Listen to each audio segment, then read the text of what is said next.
Bonsoir, bonsoir, chers amis. Je suis particulièrement heureuse de vous retrouver ce soir. Et ce sont dans des circonstances si extraordinaires, si inattendues, que je me demandais si je devais vraiment faire cette permanence comme je la fais tous les troisième mercredi du mois. J'ai beaucoup hésité. Et puis, je me disais, si Dieu me dit quelque chose, si j'ai quelque chose vraiment à transmettre, eh ben, je vais essayer de le transmettre. Donc, vous me permettrez donc de me rajouter aux nombreuses vidéos que vous recevez, aux nombreuses exhortations que vous recevez en ce temps de confinement. Vous me pardonnerez de me rajouter encore à cette longue liste de personnes qui vous exhortent à vivre au mieux ce confinement, à vivre au mieux le déconfinement après, etc. Et donc, il ne s'agit pas pour moi ici de reprendre tout ce genre d'exhortations, etc. Je voudrais juste qu'on se pose des questions ensemble et qu'on essaye, pas forcément d'y répondre, mais d'y attacher de l'importance. Alors, qu'est-ce qu'on peut dire aujourd'hui sur ce mystère extraordinaire qui est en train de se passer, cette chose incompréhensible que nul ne pouvait vraiment prévoir, quoique, si on avait voulu, on l'aurait peut-être prévu. On aurait peut-être entendu les prophètes de notre temps, tous ces gens qu'on a tendance un peu à mépriser parce qu'on croit qu'ils exagèrent sur le problème de la déforestation, de l'exploitation abusive de la terre, etc., de la raréfaction des animaux. Car nous savons très bien qu'à cause de la déforestation, les animaux comme les singes, les chauves-souris, et d'autres animaux, comme les pangolins, n'ont plus d'espace vital suffisant pour vivre entre eux et se transmettre entre eux les maladies qui sont les leurs et qui restent des maladies de leur espèce. Il se trouve que l'exploitation excessive des forêts a réduit leur espace vital et a fait en sorte que dans un espace réduit, les virus qui les atteignent ont proliféré. Et du fait qu'on se servit de ces animaux pour se nourrir, parce que les gens sont de plus en plus pauvres et ont besoin de chasser ce genre d'animaux pour se nourrir, ils ont attrapé du coup ces virus qui sont devenus très dangereux et transmissibles du coup à l'homme. C'est quelque chose de très grave. On voit la gravité de cette pandémie. Quand on voit d'où ça vient, on se dit mais on nous avait prévenu qu'il fallait arrêter la déforestation, qu'il fallait arrêter d'empêcher les animaux d'avoir leur espace vital. Alors on nous dit il faudrait détruire tous ces animaux. Ah oui, détruire toutes les chauves-souris. Mais les chauves-souris servent à au moins manger les moustiques. Car actuellement, le paludisme transmis par les moustiques est beaucoup plus dangereux encore que le coronavirus. Il tue plus de personnes à l'heure actuelle que le coronavirus. Et tout cela vient de la déforestation. Nous avons fait du problème de la déforestation un problème économique, quasi insoluble, et nous avons laissé de côté le fait que c'est un problème non pas économique, mais que c'est un problème sanitaire. Ça, on ne veut pas le voir. En tout cas, ça c'est une chose importante qu'il faut dire et redire, et prendre conscience que nous ne pourrons pas recommencer comme avant, après ce temps d'arrêt dans l'économie, tout simplement. Pendant ce temps-là, je pense que la déforestation a continué. Nous ne faisons pas d'illusions. Ils ont continué cette exploitation, les gens là-bas sur place, que ce soit en Amazonie ou n'importe où, aux Philippines ou ailleurs, partout où il y a des essences rares, la déforestation continue, comme à Madagascar aussi. Et donc, en Indonésie, etc. Et c'est quelque chose dont il faudra toujours se souvenir. Toujours se souvenir. Et il va falloir que nous apprenions à ne pas recommencer comme avant. Après, bon, ben ça, c'est sur le plan économique, social. On a ce problème devant nous, derrière nous, maintenant et devant nous. Mais moi, je ne vous fais pas cette vidéo pour vous dire toutes ces choses que vous savez déjà. Moi, le but, c'est de pouvoir ensemble se poser d'autres questions qui me semblent archi importantes. Est-ce que nous avons pu découvrir quelque chose à propos de notre propre vie avec Dieu? Est-ce que Dieu nous a dit des choses? Est-ce que nous avons reçu des révélations? Est-ce que nous avons compris des choses sur notre manière de fréquenter Dieu, de fréquenter l'Église, de nous fréquenter les uns les autres en tant que chrétiens? Est-ce que quelque chose est en train de se passer ou pas dans nos vies? Est-ce que nous sommes rendus capables d'entendre Dieu nous parler, de nous parler de quelque chose de nouveau qu'il voudrait mettre en place? Et est-ce que nous sommes capables de voir ça? Est-ce que nous pouvons ici ensemble nous poser la question? Qu'est-ce que Dieu veut nous dire en tant qu'hommes et femmes de ce temps? Est-ce que nous sommes prêts à faire table rase de tout ce que nous avions l'impression de savoir? Et est-ce que nous sommes prêts à nous laisser dicter un autre art de vivre? Tout simplement. De vivre notre vie avec Dieu. C'est de ça que je veux parler. Et je veux parler de ce que Dieu est en train de nous dire et que nous avons peut-être un peu de mal à entendre. Car c'est bien ça qui ressort de cette interruption incroyable de nos activités, entre guillemets, différentes activités. Activités chrétiennes, entre autres. Mais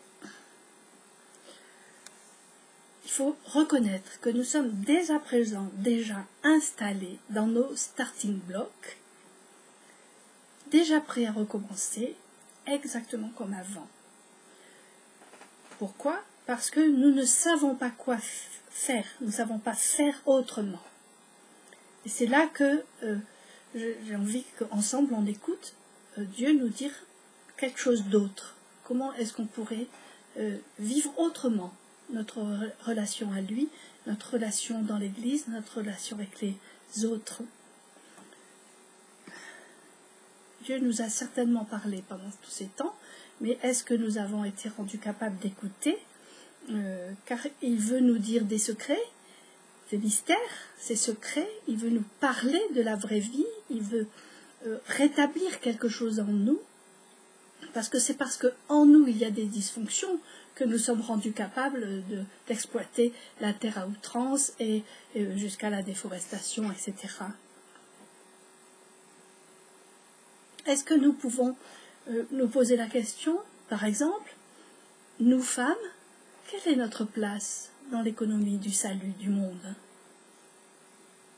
Pourquoi est-ce que nous avons été appelés à vivre sur cette terre? Je le dis souvent ça, mais je le redis encore plus aujourd'hui.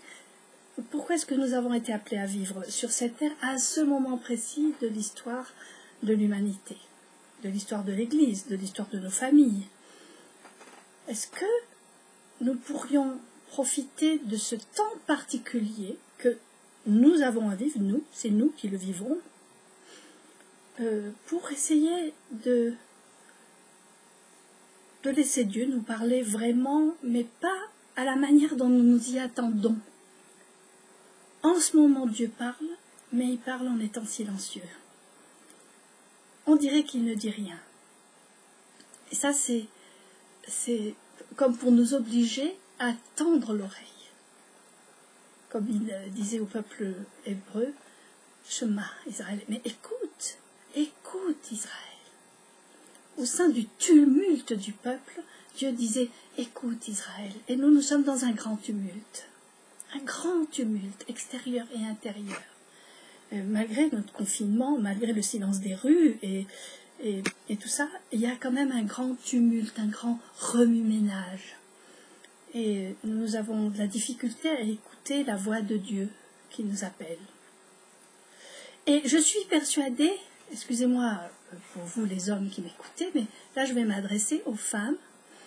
Je suis persuadée que chaque femme en ce moment est en train de recevoir un appel particulier de la part de Dieu, qui veut nous parler à l'oreille et nous dire des choses importantes pour nous rappeler ses desseins dans nos vies.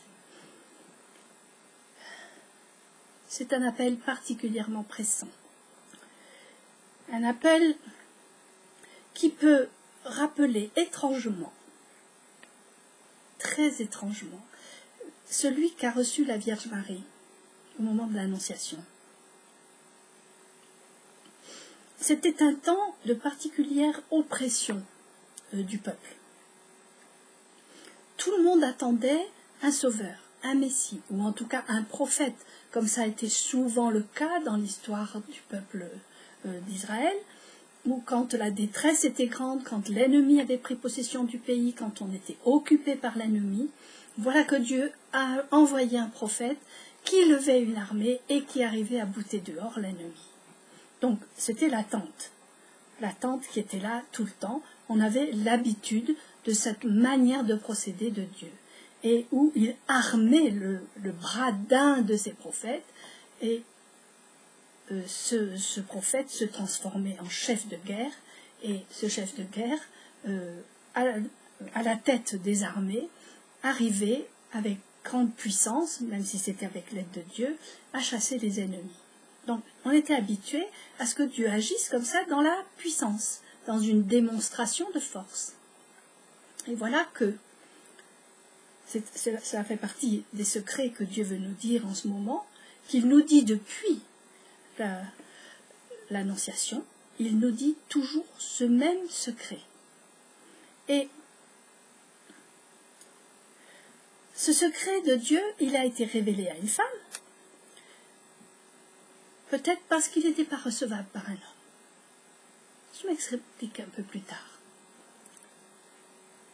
Parce que le salut et le secret de Dieu pour le salut du peuple viendrait et est venu par quelque chose de complètement irrationnel, incompréhensible, inhabituel, ne répondant pas aux attentes. Un Dieu qui fait quelque chose qui est paradoxal, qui ne correspond pas à l'image qu'on a de lui. C'est ça, toute la difficulté actuellement. Qu'est-ce que c'est ce quelque chose d'irrationnel et d'irrecevable? C'est un petit embryon qui vient prendre place dans le sein de Marie, dans son utérus. Seule une femme pouvait comprendre intuitivement ce mystère de vie. Même si elle ne pouvait pas vraiment le comprendre avec sa raison, mais dans sa féminité complète, visitée par l'Esprit Saint et restaurée à fond, Marie était rendue capable de savoir intuitivement que c'était juste. Et c'est ce qui lui permet de dire oui. Car seule une femme pouvait dire oui à cette folie de Dieu. Passer par les organes sexuels d'une femme pour venir s'installer dans ce monde, donner toute sa valeur à un petit amas de cellules humaines, donner toute sa valeur à un petit amas de cellules humaines, et lui donner le nom d'Emmanuel, Dieu avec nous. Je soulève là, je sais, un problème important, et je sais que la plupart d'entre vous qui m'écoutez, vous êtes d'accord avec moi, que un homme est un homme dès la première division cellulaire, comme Jésus était Jésus dès la première division cellulaire de son corps, dans le sein de Marie. Cette incarnation, il l'a fait par le biais de cellules, ces premières cellules qui se sont divisées pour finalement former un corps humain. Et je sais toute la difficulté qui est la nôtre actuellement et qui est et qui sévit gravement dans beaucoup de mentalités actuellement, où on arrive à se persuader que ce petit amas de chair n'est pas un être humain. Nous proclamons le contraire. Mais c'est un mystère qui ne peut être compris, reçu et défendu que par l'intuition féminine. Alors je ne veux pas dire qu'il n'y a que les femmes qui ont une intuition féminine, les hommes aussi possèdent cette intuition féminine. Malheureusement, dans le siècle dans lequel nous vivons, cette intuition féminine a été mise de côté pour privilégier la raison, pour privilégier cette manière de réfléchir et de travailler sur les problèmes du monde d'une manière très masculine, très mécaniciste, très dans la démonstration scientifique. Nous ne croyons plus que ce qui est scientifiquement prouvé. C'est pourquoi, à l'heure actuelle, on attend, avant de permettre que certains médicaments soient utilisés, que les analyses, que les études en double aveugle aient été faites, etc., de manière à ce que la science démontre les choses. On ne compte plus sur l'intuition. On n'y attache plus d'importance. On a privilégié le faux masculin qui est en train de nous conduire dans la confusion la plus totale.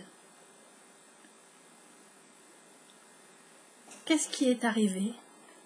Qu'est-ce qui nous est arrivé à nous les femmes pour que nous ne fassions plus aucune confiance à notre intuition féminine? Qu'est-ce qui est arrivé aux hommes pour qu'ils ne fassent plus confiance à cette intuition féminine, sans laquelle la connaissance n'est pas la connaissance, vrai? S'il n'y a pas un équilibre entre l'intuition et le raisonnement, alors ce n'est pas une vraie connaissance. Pourquoi est-ce que nous avons renoncé à ce que nous sommes profondément? Pourquoi nous avons renoncé à notre place si importante dans l'économie du salut de l'humanité? Il s'agit du salut de l'humanité. Là, on ne parle pas d'autre chose. Oui, à l'heure actuelle, le rationalisme a pris toute la place. Au point que, dans ce cas précis de pandémie, toute recherche de traitement intuitive soit repoussée pour la seule raison qu'elle n'est pas scientifiquement prouvée.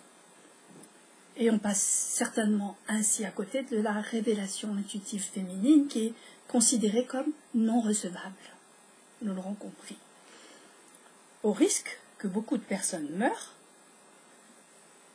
tout ça car on ne permet plus à Dieu de nous conseiller, de nous dire ses secrets, de nous dire cette solution à lui. Non, nous comptons sur notre capacité à réfléchir, à notre capacité scientifique à créer des vaccins, à créer des médicaments, à créer des choses. Nous voulons nous débrouiller sans Dieu. Il ne faut pas oublier que toutes les grandes découvertes l'ont été d'abord par des intuitions, des révélations, par le biais du côté intuitif, féminin, que toute personne possède. C'est-à-dire ce qui est divin en nous, dans l'intériorité de notre être.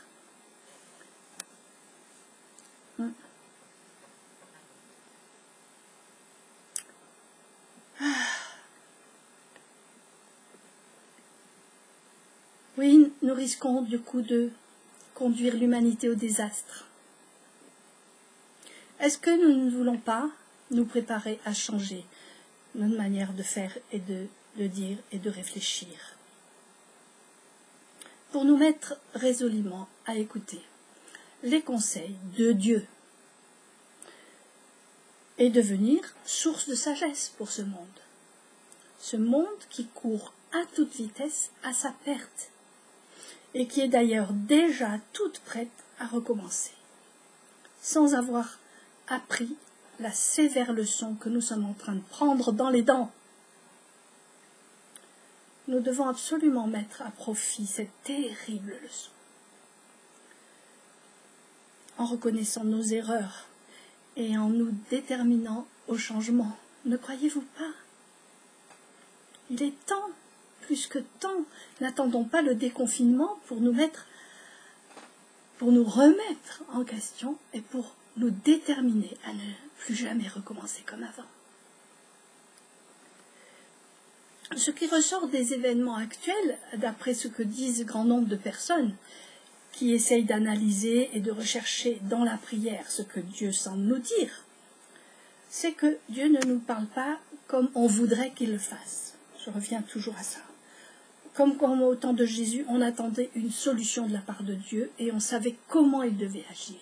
Malgré toutes les prophéties, tous les prophètes, Isaïe et compagnie, qui avaient annoncé un serviteur souffrant, un enfant nouveau-né et un serviteur souffrant, qui allait prendre sur lui nos souffrances. Ils n'ont pas pu l'écouter, ces avertissements-là, et ils étaient butés dans leur attente d'une délivrance, dans l'autorité, la puissance et la violence, d'ailleurs, dans la destruction des ennemis. Et la réponse qui a été apportée par Jésus est tellement différente qu'il n'a pas été reçu comme il faut. Heureusement que si, parce que nous ne serions pas là aujourd'hui. Mais quand même, quelle minorité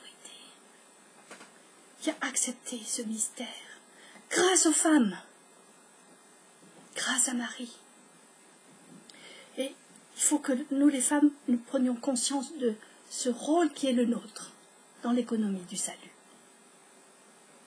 Et nous allons voir un peu plus tard comment nous pouvons nous y prendre. Alors, il faudrait qu'on essaye de recevoir dans la prière ce que Dieu est en train d'essayer de nous dire au sein de cette tempête. Il y a eu cette image de la tempête pendant le carême, avec Jésus qui dort dans la barque. Pourquoi est-ce qu'il dort? Pourquoi il ne dit rien? Pourquoi il semble ne pas intervenir? Nombre de responsables spirituels, de pasteurs, de prêtres, d'enseignants, quand ils racontent comment ils sont passés par cette maladie où ils ont failli mourir, et quand ils s'en relèvent, quand ils se relèvent d'une telle épreuve, les voilà qui se repentent et nous le disent officiellement, qu'ils se repentent. Qu'ils se repentent de la manière dont ils avaient osé auparavant parler de Dieu. Reconnaissant avoir parlé des choses de Dieu sans les connaître vraiment, en croyant les connaître, mais sans les connaître vraiment. Cette maladie a permis cela, comme si au moment de leur anéantissement de leur personne, quand ils n'étaient plus rien, Dieu a pu leur dire ce secret. Tu ne me connais pas. Tu as parlé de moi sans savoir qui je suis. Ils témoignent tous de ça. Donc ce qui ressort de leur témoignage, c'est une grande humilité, et immense humilité, et l'évidence que nous ne sommes rien, ou pas grand-chose. Et surtout, qu'on ne sait rien sur Dieu et sur sa création. C'est la raison pour laquelle on tire sur la création, on se sert de la création, on s'en sert pour, soi-disant, nos besoins, sans savoir de quoi il s'agit. Et Dieu veut nous parler tout à nouveau de ce que c'est que la terre, de ce que c'est ce mystère de cette terre dans l'univers, cette petite boule tellement minuscule au milieu de l'univers immense, cette petite boule qui est la plus belle des planètes, tellement magnifique, tellement merveilleuse, le seul endroit où la vie peut se développer. Et nous n'avons pas compris ce mystère, nous n'avons pas compris le privilège immense que nous avons de vivre sur cette terre. Pas seulement d'y vivre physiquement et pour nous nourrir et essayer de gérer au mieux la terre, mais nous n'avons pas compris l'enjeu spirituel qu'il y a à vivre sur la terre.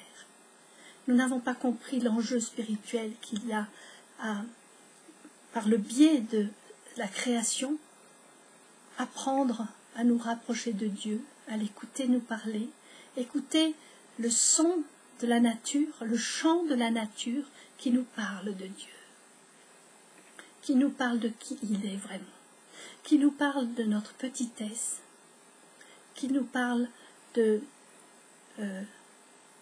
notre faiblesse extrême. Et nous n'aimons pas ça. car nous sommes habitués, même nous les chrétiens, à vivre dans la puissance. Nous avons mis en avant, depuis le début du renouveau, nous avons mis en avant la puissance de l'Esprit Saint. Nous nous sommes appuyés sur cette puissance. Oui, il a agi avec puissance. Il y a eu des guérisons, des miracles. Je ne remets pas ça en question. Mais je suis en train de dire que nous avons pris l'habitude de fonctionner comme ça. Et de lutter contre le mal comme avec un autre mal, par la puissance, par la violence, par la force, par les vocations de certaines choses. Oui, ces personnes qui se relèvent de cette maladie nous disent que être spirituel, ça ne signifie pas asséner énergiquement des vérités sur Dieu et sur la bonne manière de le servir, en essayant de convaincre à tout prix, son auditoire, pour les forcer à se convertir, à la manière dont on pense qu'il faut se convertir. Il y a des choses qui sont fausses dans tout ça. Il faut qu'on remette en question notre manière d'annoncer l'Évangile. Parce que notre manière d'annoncer l'Évangile, c'est une manière masculine, coupée de la vraie révélation. Dieu veut nous faire entrer tout à nouveau dans cette révélation, qui n'est pas nouvelle, mais il veut nous faire entrer à nouveau. Oui, il est temps de nous laisser enseigner à nouveau, pour entrer dans quelque chose de nouveau. Nous n'avons peut-être pas encore vraiment compris ce que ça veut dire imiter Jésus-Christ. Entrer dans une vraie imitation de qui est Jésus, depuis le début de son incarnation.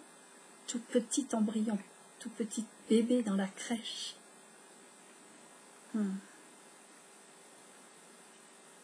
L'imitation de Jésus-Christ, imitation de son cœur, doux et humble. Je suis doux et humble de cœur, nous disait-il. Pardon.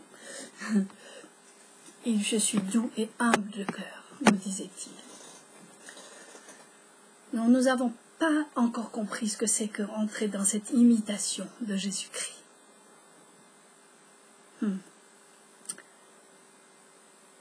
Dans sa petitesse de Jésus-Christ. Lui, dont Christian Bobin disait, c'est pas le très haut, c'est le très bas. Il faut qu'on entre dans cette vision sur notre Dieu, sur Jésus, qui s'est fait très bas, qui ne voulait pas être appelé le très haut, d'ailleurs. C'est-à-dire que c'est un Dieu qui descend au plus bas, pour nous entraîner au plus bas. Parce que c'est dans le plus bas que nous sommes vraiment, que notre vraie personne est, et que nous pouvons rencontrer notre vraie personne et l'y rencontrer lui. Chaque fois que nous essayons de nous élever au-dessus de ce que nous considérons comme trop bas chez nous, quand nous essayons de nous élever pour devenir spirituels, alors nous ratons la cible et nous le ratons. Parce que là où nous le trouvons, c'est dans le très bas, en nous, dans ce qu'il y a de plus bas. Vous savez, les conduites religieuses moralisantes, dans lesquelles nous nous sommes laissés enfermer depuis des générations, ont pris la place de cet enseignement du Messie. Parce que, comme tous les hommes, nous avons voulu un Messie puissant, un Messie presque, viril, fort, puissant, qui nous délivre à main forte et à bras étendus, comme il est dit dans la Torah. Jésus est venu nous montrer autre chose. Il nous a dit heureux les doux, heureux les pauvres, heureux ceux qui pleurent. En fait, ce qu'il nous dit, c'est qu'il n'y a plus d'accusation, il n'y a plus de condamnation, plus de crainte de la damnation à avoir. Plus de raison de jeter l'anathème aux autres, parce qu'ils ne croient pas la même chose que nous. Le sang de Jésus agit sur nous. Vous savez, il agit comme ces crayons effaceurs, vous savez, ces stylos effaceurs, correcteurs, là, qui, quand on les fait passer sur une écriture, sur une erreur, fait disparaître les erreurs. Là, ça m'est venu cette idée de comparer Le sang de Jésus sur nous, qui coule sur nous et qui fait disparaître de la même manière, comme par magie, même si ce n'est pas magique, fait disparaître les erreurs, les fautes, afin de les remplacer par quoi? Par des bénédictions. Nous avons tellement peur d'être maudits, d'être jetés en enfer, de n'avoir pas fait ce qu'il faut pour mériter le ciel, pour mériter l'amour de Dieu. On nous a tellement culpabilisés, on nous a tellement scrupulisés, on nous a tellement moralisés. C'est important de commencer à changer notre regard sur ce qui est ce Messie et sur sa manière d'être et d'agir et ce qu'il veut faire avec nous. Ce que ce virus, très dangereux actuellement et très contagieux, peut nous apprendre, je crois que c'est quelque chose d'important et ça fait partie de ce secret que Dieu veut nous dire,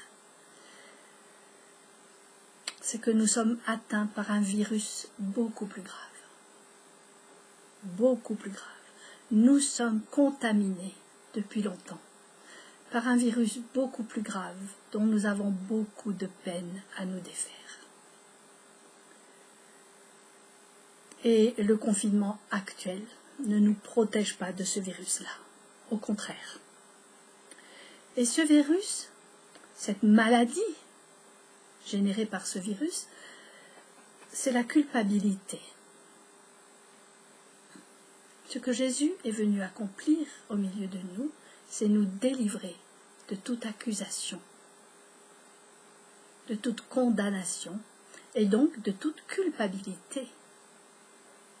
Pourquoi est-ce que nous, qui nous disons chrétiens, passons tellement de temps à essayer de nous justifier parce que nous nous sentons coupables? Parce que nous avons l'impression de ne pas être à notre place, de n'avoir pas fait ce qu'il faut, quand il faut, de n'avoir pas fait les bons choix. Et nous regrettons nos choix et nous passons notre temps à peser le pour et le contre. Avec la peur d'être rejetés par Dieu, de ne pas être aimés par lui. Et d'ailleurs, nos frères et sœurs, même dans la foi, atteints par le même virus, ne peuvent pas s'empêcher d'être des accusateurs et de nous enfermer dans l'accusation comme nous le faisons aussi pour eux. C'est quelque chose de grave. Et si nous pouvions apprendre de Dieu cette vérité, ça serait déjà quelque chose de merveilleux. Mais comment est-ce que nous pouvons faire?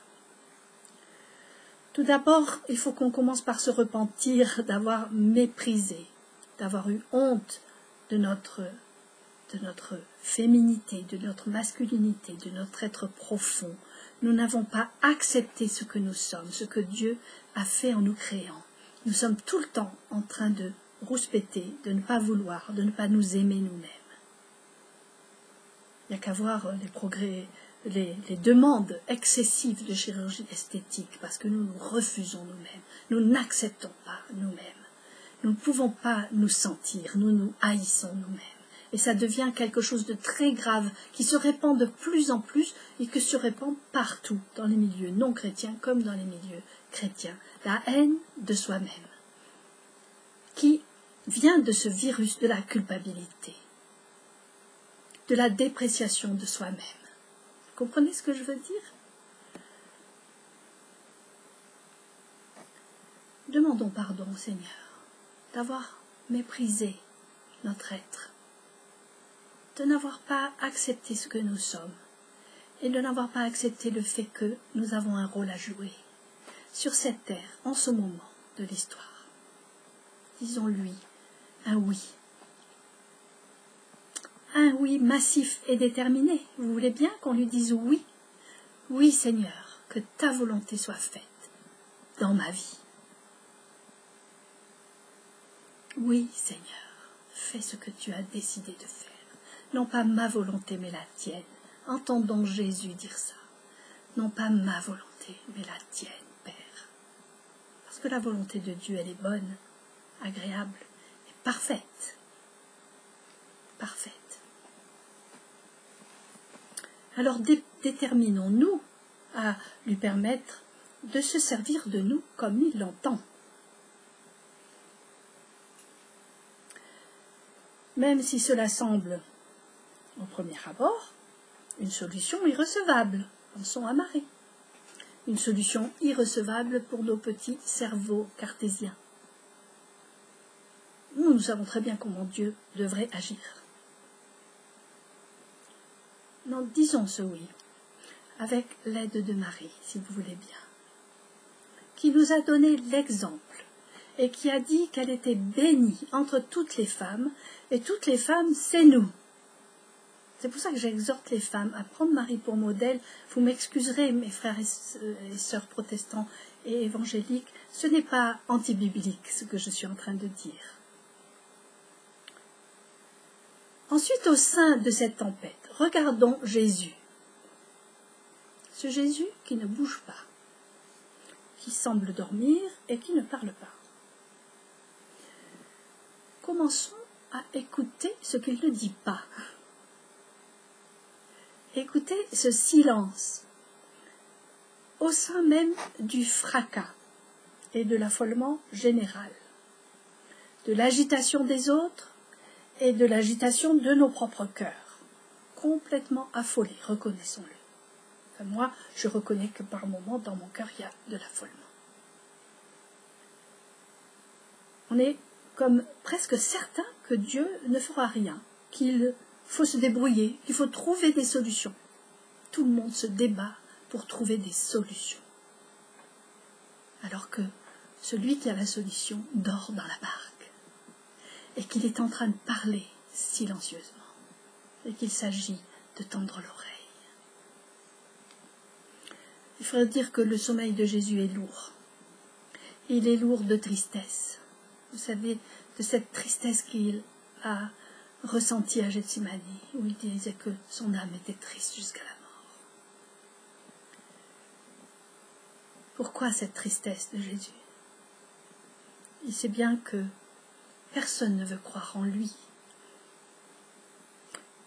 Personne ne veut croire que c'est lui qui a la solution, que c'est lui qui a tout en main, que c'est lui qui a tout pouvoir, car il est Dieu. À ses disciples, il le leur a prouvé ensuite, en faisant taire la tempête. Mais quelle tristesse dans sa voix, quand il leur a dit qu'ils étaient des hommes de peu de foi.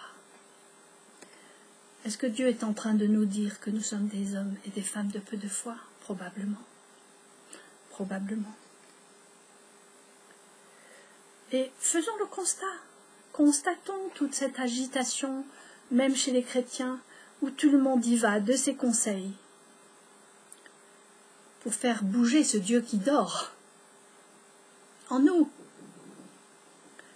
Alors on va utiliser sa puissance, celle qu'il nous a confiée pour chasser le mal, pour exorciser et accuser et même utiliser la puissance de sa passion, de son sang versé et de sa croix et même de son nom très saint prononcé à la fin de chaque prière. Il ne faut surtout pas oublier, au nom de Jésus. Comment nous servons-nous de ces armes? Est-ce que nous n'en avons pas fait des objets magiques? Est-ce qu'ils ne sont pas des objets magiques dans nos mains pour éloigner de nous ce fléau? Est-ce qu'il suffira de dire « Le sang de Jésus est sur moi, le fléau ne m'atteindra pas » Soyons honnêtes. Reconnaissons que c'est des démarches qui risquent d'être des démarches magiques. Je ne dis pas que le sang de Jésus n'est pas efficace, c'est le seul remède. Que la croix de Jésus n'est pas efficace, c'est notre seul salut. Dans ses plaies, nous avons la guérison, c'est la vérité. Mais comment nous servons-nous de ces armes qu'il a mis dans nos mains? Est-ce que nous le faisons pour agir comme des capitaines d'armée, pour agir avec puissance, pour nous attaquer au mal, comme si le virus était le mal en personne? Le virus n'est qu'une créature. Une créature créée par Dieu, comme les moustiques ou les crocodiles. Donc, nous ne pouvons pas dire que c'est le mal, mais nous pouvons dire que c'est à cause de notre égoïsme, de notre avidité, de notre désir d'accroître nos richesses, de notre désir de cette croissance pour utiliser la terre au mieux et toutes ses richesses et toutes les réserves qui y sont, c'est cette avidité qui est à l'origine du fait que ces virus qui, à la limite, étaient juste là pour permettre que les singes, entre eux, ne prolifèrent pas trop, qu'il y en ait qui soient malades et qu'il y ait un tri qui se fasse, finalement, c'est au milieu de l'humanité qu'elle est répandue et que ce tri est en train de se faire. C'est grave. C'est grave. Donc, n'utilisons pas les choses d'une mauvaise manière. Ce virus n'est pas le mal. Le mal, il est en nous. Il est dans notre manière de faire et d'être. Il est dans notre manière de moraliser. Il est dans notre manière magique d'essayer d'exorciser le mal. Donc, finalement, tous pensent et croient qu'il faut opposer une certaine puissance face à la puissance du mal qui nous atteint. Voilà où nous en sommes en ce moment, semble-t-il. Croyez-vous pas? Vous m'excuserez, peut-être que je vais me faire taper sur les doigts en disant ça, mais je n'accuse personne, je m'accuse moi-même. Parce que c'est ma manière de fonctionner aussi, de vouloir utiliser cette puissance de Dieu pour la mettre à mon service, pour me délivrer et me protéger du mal ou protéger les miens. Il y a quelque chose que Dieu veut transformer, il veut que ça change, c'est pas ça qu'il voulait. De la même manière qu'en venant dans ce monde, Jésus a dit, et il disait déjà, je ne veux plus de vos sacrifices. Je ne veux plus de l'odeur de vos sacrifices, elle m'indispose. Et pourtant, c'était lui qui les avait mis en place. Et c'est bien lui qui nous a donné l'Esprit Saint, l'Esprit de puissance, pour qu'on puisse manifester avec puissance la guérison, la délivrance, etc. Mais on est dans un temps différent. Dieu vient avec un secret, un mystère qu'il veut nous dévoiler. Comme il l'a fait au moment où il est venu sur cette terre, dans l'incarnation, dans le sein de Marie. D'une manière complètement illogique, paradoxale, incompréhensible, et que personne n'a vraiment compris. Jusqu'à ce jour, je crois que personne n'a vraiment compris de quoi il s'agit. Alors, maintenant, écoutons ce que nous disent de sa part ceux qui viennent tout juste de sortir de la tempête, justement, et en sont encore tout étourdis. Ils nous disent qu'ils ont été réduits à néant, complètement dépossédés de tout, même d'eux-mêmes, ne sachant plus rien, ni même s'il existe un Dieu, à qui se raccrocher. Ils nous disent qu'il leur faut à présent tout réapprendre, comment respirer, comment manger, comment marcher, comme s'ils devaient vivre une nouvelle naissance. Redevenir comme de petits enfants, découvrir la vie, redécouvrir ou découvrir la vie, comme s'ils ne l'avaient jamais comprise, comme s'ils n'avaient jamais compris Dieu, comme s'ils ne l'avaient jamais connu, comme s'ils ne s'étaient jamais connus eux-mêmes. Ils sont comme obligés de tout réapprendre d'eux-mêmes et de tous les mystères de Dieu. Il me semble que là, le Seigneur est en train de parler et de nous dire des choses. Je pense à toutes mes amies qui sont malades, qui sont au lit, au fond de leur lit depuis 3 semaines, sans pouvoir sortir du lit tellement leur fatigue est extrême, leur essoufflement extrême, et qui ne peuvent plus rien faire, qui sont dépossédées d'elles-mêmes. On doit tout leur faire. C'est difficile. C'est très difficile de vivre ces choses. Mais Dieu est en train de parler. Il est en train de parler comme prophétiquement à travers ces choses. Parce que ce n'est pas seulement sur le plan physiologique que ces choses se passent, mais bien sur le plan de l'âme et de l'esprit.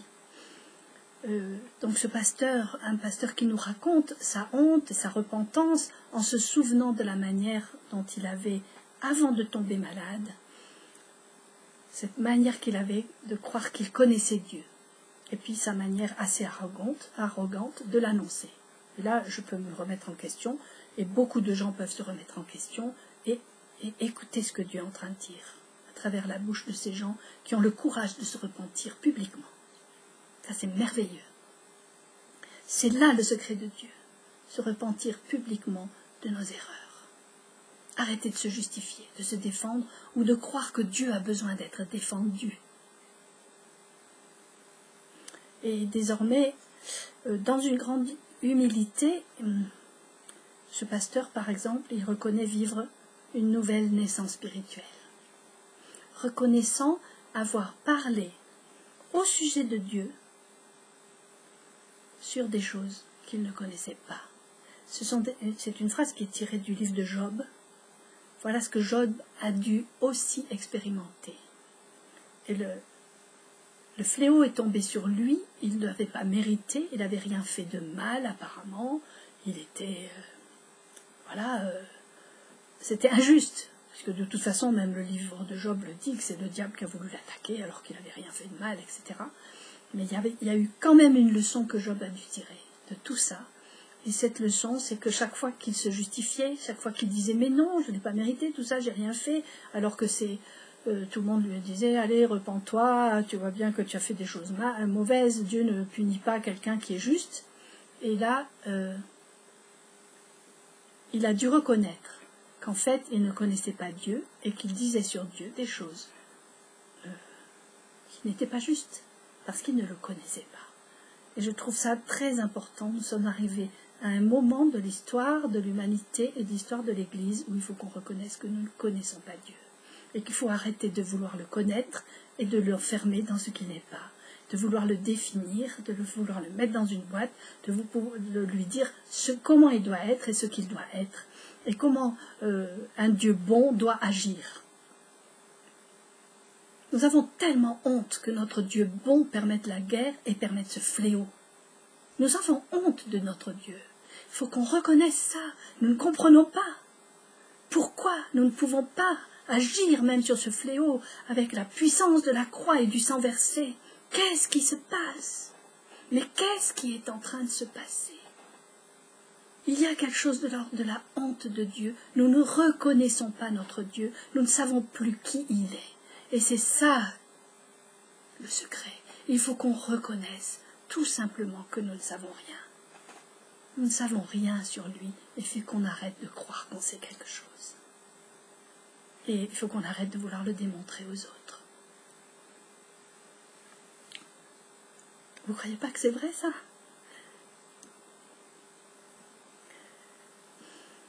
Donc, en résumé, il faut remettre en question ce que nous croyons savoir sur Dieu et sur nous-mêmes. Remettre en question certaines de nos pratiques superstitieuses, notre ritualisme, notre foi superficielle, qui n'apporte aucun soulagement à nos paniques. Reconnaissons-le.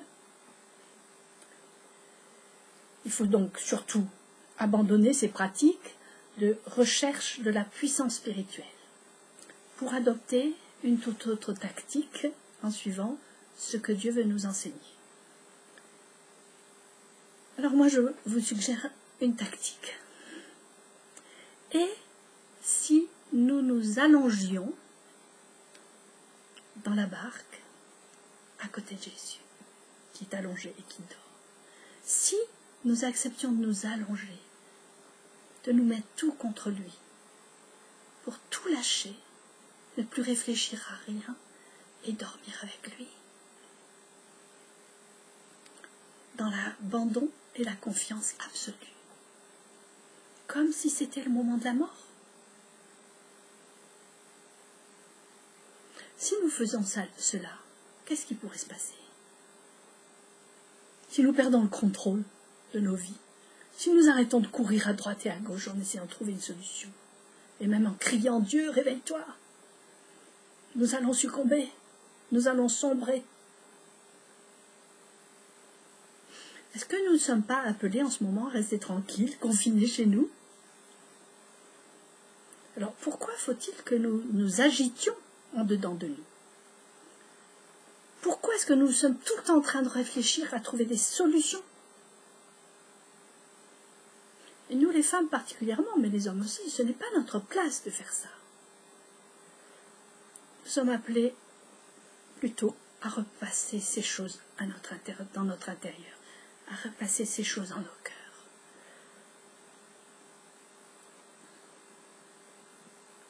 Pourquoi ne pas aller nous asseoir donc avec Jésus, nous allonger même? Vous savez, comme devaient s'allonger les Hébreux, au moment de la Pâque pour manger l'agneau pascal et boire les coupes de vin. Pourtant, ils étaient confinés dans leur maison, il ne fallait pas qu'ils sortent. Il y avait la mort qui rôdait autour d'eux. Donc ils étaient dans la peur. Et puis en plus, ils devaient partir le lendemain. Il fallait que leur bagage soit prêt, qu'il soit tout prêt. Il y avait un stress, pas possible. Tout quitter, partir vers l'inconnu. Et pourtant, ils s'appuyaient sur leur coude gauche, allongés tranquillement, pour boire et pour tremper les herbes amères dans l'eau salée et vinaigrée qui représente nos larmes. Vous voyez, quand on fête le Seder, quand les Juifs fêtent le Seder, voilà ce qu'ils commémorent. Et il nous donne un exemple d'un arrêt, là, dans toutes nos occupations. Et on s'allonge, on trempe nos herbes amères, on les mange, on mange la matzah, le pain azim, on boit le vin, les coupes de vin.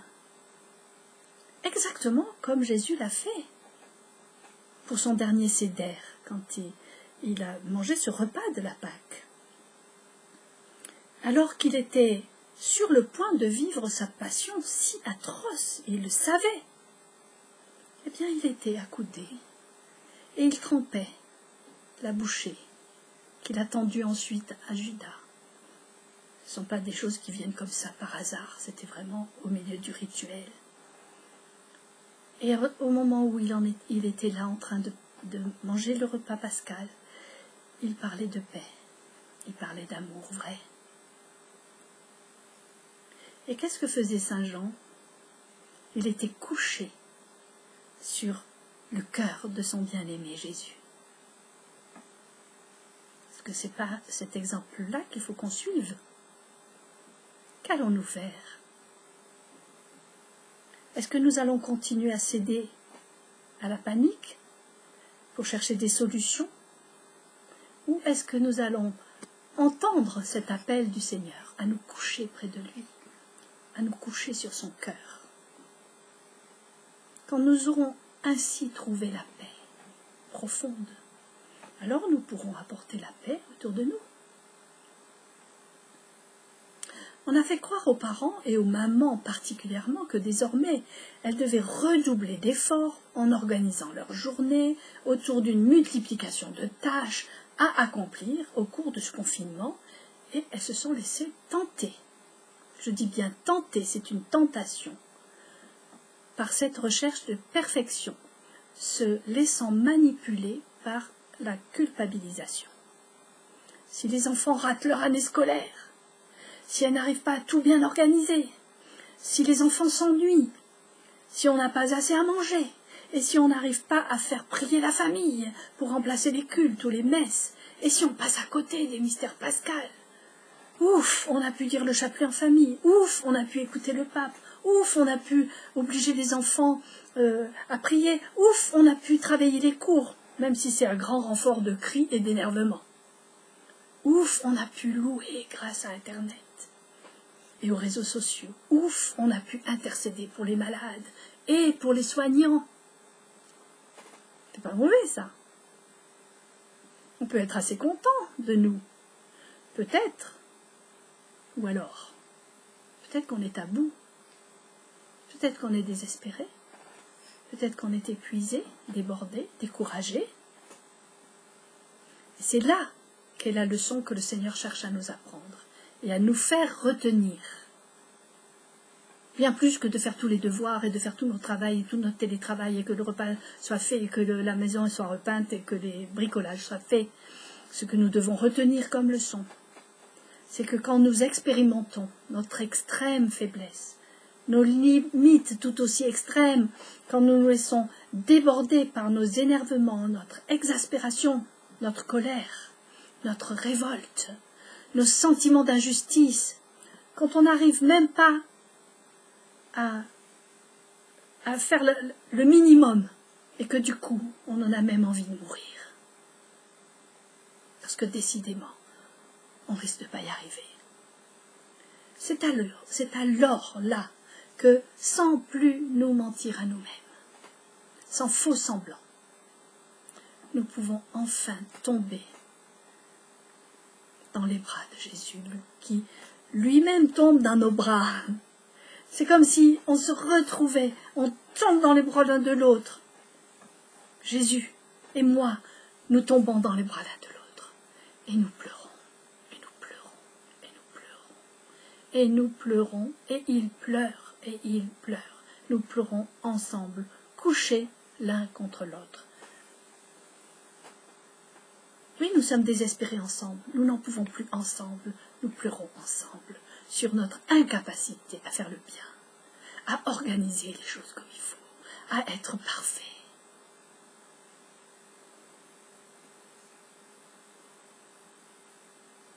Nous nous sommes reconnus, Jésus et moi. Je me suis reconnue en lui, car il a pris sur lui, il a revêtu mes oripeaux, il a revêtu mes maladies, mes limites, mes péchés. Ils sont sur lui maintenant. Je me reconnais en lui, et lui se reconnaît en moi. C'est pas merveilleux, ça? C'est pas parce que je suis parfaite que je peux me jeter dans ses bras, c'est parce que justement je ne vais pas bien, parce que justement je n'y arrive pas. C'est justement parce que je ne crois plus en rien. C'est parce que je ne me crois même plus en lui. C'est là que je me reconnais en lui. Oui, ce que je suis dans ces moments-là, ce que je déteste dans ces moments-là, il l'a pris sur lui. Il l'assume. Il devient ma faiblesse. Et il me dit quelque chose d'important. Et il nous dit ça ce soir à chacun. C'est pas ta faute. C'est pas ta faute. Tu n'as pas à te sentir coupable. Sentir coupable de ne pas y arriver. De te sentir coupable de ne pas être cette personne parfaite que tu cherches à être. Ça s'appelle une puissance. La plus grande des puissances, c'est la puissance du pardon. Se pardonner à soi-même, recevoir le pardon, accepter que nous sommes innocents, accepter que nous ne sommes pas coupables et que nous ne devons pas ployer sous la culpabilité. C'est la plus forte des puissances, plus forte que toute autre puissance, ce pouvoir absolument extraordinaire de la grâce qui, sans bruit, sans avoir besoin de justification, sans mots plus hauts que les autres, qui nous lave entièrement et nous refait à neuf. C'est la puissance de l'humilité, de la petitesse, de l'abaissement. Voilà l'imitation de Jésus-Christ, l'humilité, la petitesse, l'abaissement. Vous savez, la condamnation et la culpabilité qui va avec n'ont pas lieu d'être, mais voilà que on les a en nous. C'est ce fameux virus très dangereux qui est en nous. La culpabilisation, la culpabilité. Pendant ce confinement, Jésus nous dit d'arrêter de serrer les dents, de peur de craquer. Arrêtez de serrer les dents de peur de craquer. Il faut, au contraire, accepter de donner libre cours aux larmes. Reconnaître qu'on n'en peut plus. Qu'on ne voit plus le devant. Qu'on ne sait pas comment tout ça va se terminer. Qu'on a peur. Ça soulage tellement de pleurer un bon coup, pourvu que ce soit en mêlant nos larmes à celles de Jésus, qui est en train de pleurer de nos larmes. Vous savez, c'est le seul moyen mis à notre disposition, et il est efficace, ce moyen-là. Pas besoin de vaccin, il est efficace directement, c'est un vrai traitement. Ce moyen à notre disposition pour guérir en nous le virus toxique de la culpabilité, qui se manifeste par du perfectionnisme. Ce sont les symptômes de la culpabilité, c'est le perfectionnisme. Comme les symptômes de ce virus, c'est la fièvre, l'étouffement, tout ça. À force de se surveiller soi-même, de s'accuser soi-même sans cesse, de ployer sous l'accusation et la culpabilité, nous sommes devenus aussi très exigeants envers les autres. Et c'est ainsi que nous sommes très contagieux.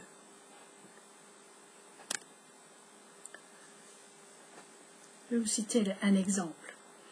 L'exemple d'un homme divorcé qui, lors de ce confinement, a la charge de ses enfants 1 semaine sur 2. Quand les enfants sont avec lui, il a décidé de ne pas leur mettre trop la pression au sujet des cours et des devoirs. L'important pour lui étant de pouvoir enfin profiter à fond de ses enfants et de pouvoir leur transmettre des valeurs plus fondamentales. Mais lorsque son ex-femme reprend les enfants, elle constate ce qu'elle appelle un relâchement et ne cesse d'injurier son ex-mari avec méchanceté, l'accusant d'être un mauvais père. Dans sa rigidité, dans son perfectionnisme, dans son attitude manipulatrice, elle cherche à faire retomber sa propre culpabilité, sa propre incompétence sur lui. Mais quel exemple donne-t-elle à ses enfants? Qu'on peut injurier le père de ses enfants devant eux et leur faire croire que le plus important dans la vie, c'est de réussir ses études?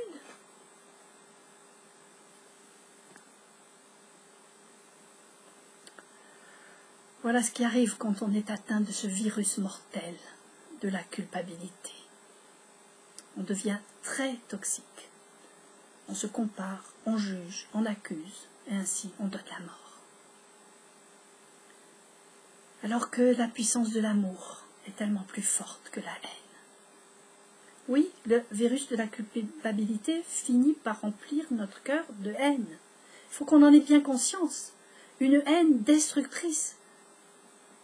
On s'en doute pas à quel point elle est destructrice. On trouve qu'on a raison d'essayer de tout contrôler, de faire tout bien, de répondre aux demandes et d'aller jusqu'au bout et de tenir bon et de montrer à nos enfants que c'est ça qu'il faut faire. Et qu'il faut qu'on redresse les torts, il faut contrôler les choses, il faut corriger les erreurs. Mais on ne sait pas assez que c'est une forme de haine déguisée en morale. Dès qu'on est en train de moraliser, c'est-à-dire qu'on est en train de culpabiliser l'autre, alors on manifeste une sorte de haine. Ce n'est pas de l'amour. Est-ce que nous pourrions en ces jours apprendre à combattre ce virus de la culpabilité, bien plus mortifère que le coronavirus? Le rôle des femmes dans ce combat est essentiel car c'est surtout elles qui sont atteintes de ce genre de choses. Alors, au lieu de chercher à tout contrôler pour que tout aille pour le mieux, qu'elles cherchent plutôt à lâcher prise, à s'allonger dans les bras de Jésus, à apprendre de lui la miséricorde, la patience avec elle-même, la paix même si tout va mal, la confiance même si la peur règne. On a le droit de se sentir stressé, on a le droit de craquer, on a le droit d'avoir peur, on a le droit de ne pas arriver à dormir à cause des soucis, on a le droit de se plaindre quand on a mal. On n'est pas obligé d'être parfait.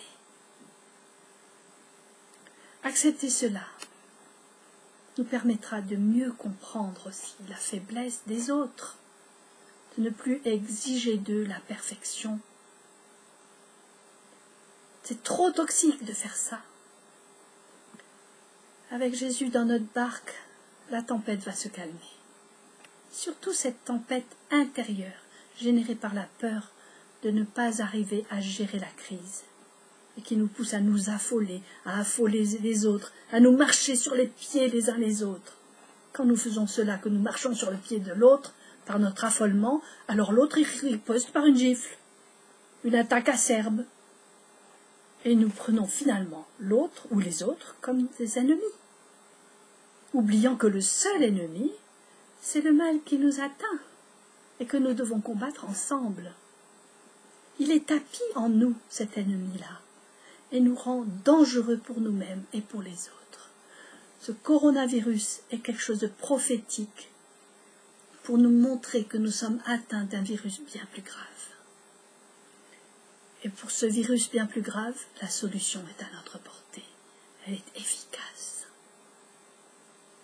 Laissons-nous donc enseigner par notre bien-aimé Seigneur sur la puissance du lâcher-prise, de l'humilité, de la douceur. avec cette puissance de l'amour, nous vaincrons le mal et la mort qui nous menacent. Amen.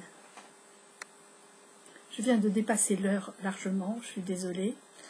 Je me suis laissée emballer par tout ce que j'avais envie de vous dire. Avant de vous quitter, je prie pour que chacun de vous se sente rejoint, parce que cette exhortation que je viens de vous faire a changé notre manière de faire avec le Seigneur, de ne plus chercher la perfection, mais d'accepter nos imperfections qu'il a prises sur lui et qui font de nous des personnes aimables et capables d'aimer à notre tour. Soyez bénis chacun. Rendez-vous le mois prochain, 3e mercredi du mois. Je crois que ça tombe le 20 mai, quelque chose comme ça. Ça tombe le 20 mai. Soyez bénis. N'hésitez pas à faire remonter vos réflexions, à me dire ce que vous avez pensé de tout ça. Et en passant par le biais de mon site www.asonimage.net. Au revoir. Soyez vraiment bénis.